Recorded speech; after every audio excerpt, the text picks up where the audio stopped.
We are continuing on our series of Blender simulation. In this video, we are going to learn how you can simulate thin smoke as you see in cigarette or hot coffee, hot tea. We are going to cover lots of things. And if you want to support me, I have my Patreon as well. You can support me there. And if you want to learn Unreal Engine, I am running my live Unreal Engine classes. You can contact me from the description.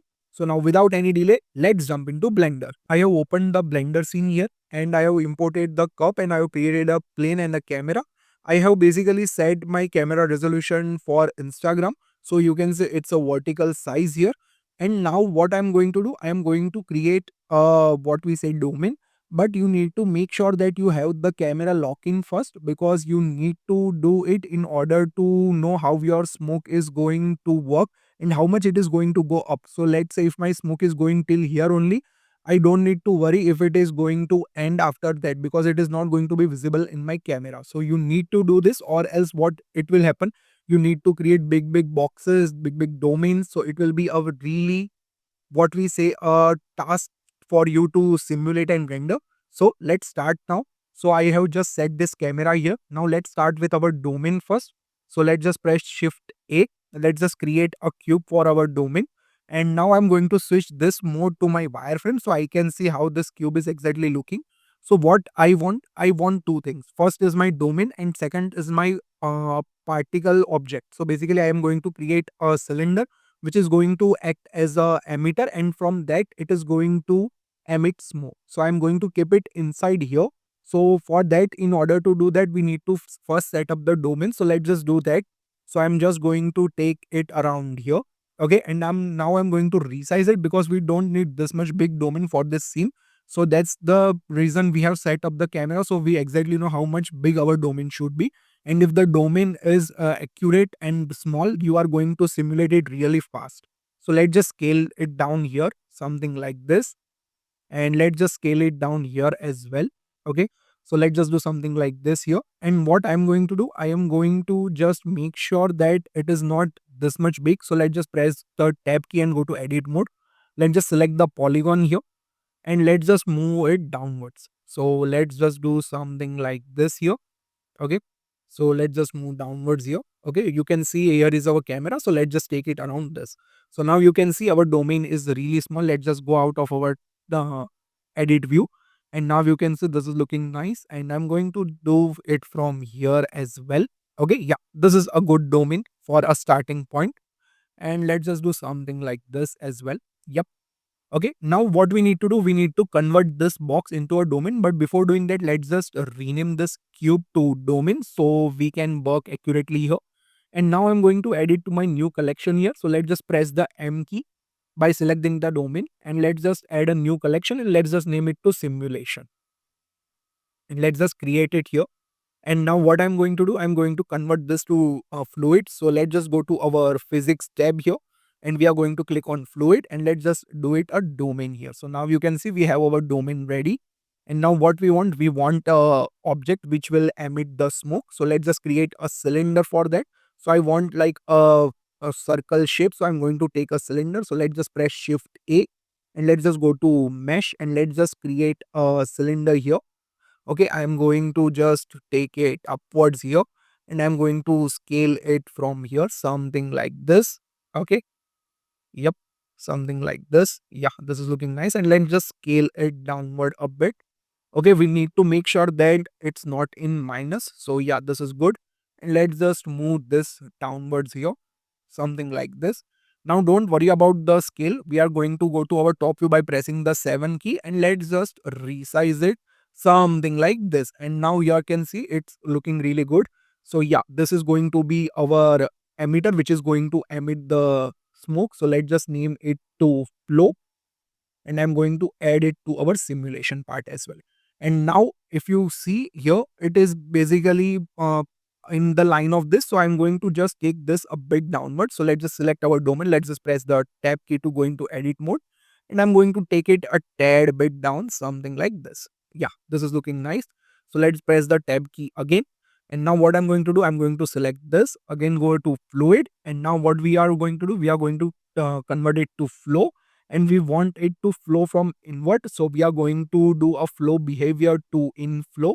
Okay, yeah, this is ready. So now let's just click on play and see how this is looking. And now you can see there is some smoke which you can see here, but it is flat here. Now this is the reason, because our resolution is not that much. So we can increase our resolution. Let's just save the file first. Let's just click on our domain, and from let's go from 32, let's say 64 here, and let's just play it again. Okay, and now you can say it's going upwards and it is looking nice. Yeah. So what you can do, if you want to take it to 32 only, but you can see the animation is really fast. So what you can do, you can take the minimum to 2 as well. And if I click on play here, you can see it's working perfectly. Okay, so if you are facing this issue that your smoke is not going up or something like that, it is looking flat, just increase the minimum from 1 to 2 and it is going to work. Okay, now let's just press the Ctrl S key. Now you can see our smoke is going upwards. But what I want to enable the adaptive grid. So whenever my smoke is coming out, the grid is going to get bigger. Okay, so what you can do, you can select your domain again and then just go downwards here and you will find the adaptive domain here. And now if I click on play here, you can see our domain is getting bigger as per our smoke, and yeah, it's reaching till here only because we have modeled it till here. Yeah, this is looking nice. But as you guys can see, if I zoom in here and if I click on play, you can see it's emitting from the whole object here. What we want some patterns like something like this, like this. So we don't want to emit it from whole object, and we can make it a bit tinier as well. Okay, bit smaller, because you can see right now it's coming out of the cup. It's really easy. Just select it and just go to 7 to top view and just resize it something like this. Yeah, and now your issue is resolved. Okay, so if I go here, you can see it's looking something like this here. Okay, and let's just go again to our solid here, so you can see here as well. Now what we need to do, we need to check certain things here. So if I click here, as I told you, we need to have a texture. So let's just go to flow and let's just go downwards and click on texture. Now we need to add a texture here. So what we are going to do, we are going to click on texture here, and now we are going to click on new, and I'm going to add a cloud texture. So you can see we have this pattern, but it's really small here. So let's just take it to around 0.5. Yeah, this is looking nice. Let's say 0.6, a bit bigger. Okay, I want it to be smaller. Let's do a 0.45. And what I want it to be a black and white, not a gray map. Okay, so just go to colors and just make sure that you increase the contrast till it's proper black here. So you can see this pattern here. And again, go to your physics properties. And what I'm going to do, I'm going to make this bigger here as well, like 1.5. Okay, you can see it's transferring here. And now if I click on play, you can see we are getting this smoke and it's coming from various parts, not from the whole object. Now what I want to animate this cloud texture that we have created. So you can do it easily with the help of offset. So let's just click the key here on 1 and let's just go to last frame to 250 and let's just do a offset of 1, and let's just click on the key again. So now you can see it's going from 0 to 1. So now if I click on play, you can see it's going something like this from 0 to 1. So if I pause here, you can see it's 0.1. Okay, and if I go ahead and I pause it again, it's 0.19. Now what I want to check the speed, how the speed is looking. Okay, so if it is going way too fast or slow, so what you can do, you can render the viewport animation. So let's just save this here. We are going to go to our animation settings. So basically in our scene, and we are going to switch to cycles, but doesn't matter because we are going to do a viewport animation. So let's just go to output and let's just select our directory where we want to have our animation output. So you can select your own directly by clicking on this. I will do mine as well. Okay, so I have defined my directory here. Now what you need to do, you need to render the viewport animation. So what you can do, you can turn off all the objects that you don't require, something like this. Okay, and let's just go to view and let's just click on viewport render animation. Okay, this is done, but now I want to see how this is going to look. So you can use DJV viewer for that. So let me just open DJV viewer. Okay, this is how DJV viewer looks. So let's just drag and drop our image sequence here. So let's just do that. And you can see I have basically imported it here. I'm going to make it full screen and I'm going to click on play. And as soon as I do it, you can see the speed is way too fast. So I need to decrease this. So it's always a good thing to do the viewport animation in order to check out the speed. So let's just do it there. So let's just close this. We are going to click on our domain here. And now what we are going to do, we are going to go to our physics tab and we are going to decrease our time scale to, let's say, 0.7 here. And now let's just increase this to 64 and let's just see how this is going to look. Yeah, this is now starting slow. So this is a really good thing. But what I want to dissipate the smoke faster. Basically, I want it to get the dissipation. So what I can do, I want it as soon as it goes up, it should start to die. It should start to blur basically. So you can select the domain, just go downwards and you have this dissolve option. Okay, let smoke disappear over time. So just turn this on and you can play with this value. So if I take this to 10, okay, and if I click on play, it is going to take some it is going to take some time to dissipate the smoke. You can see it's dissipating. So let's just take this to 20 here. Okay, and let's just click on play again, and now you can see we are dissipating the smoke over time and we are getting this blur result as well, which is looking really good.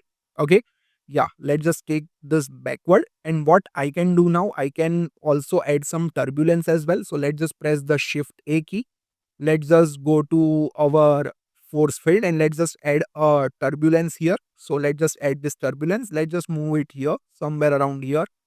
Okay, let's just take it upwards here. And now you can see it's looking something like this.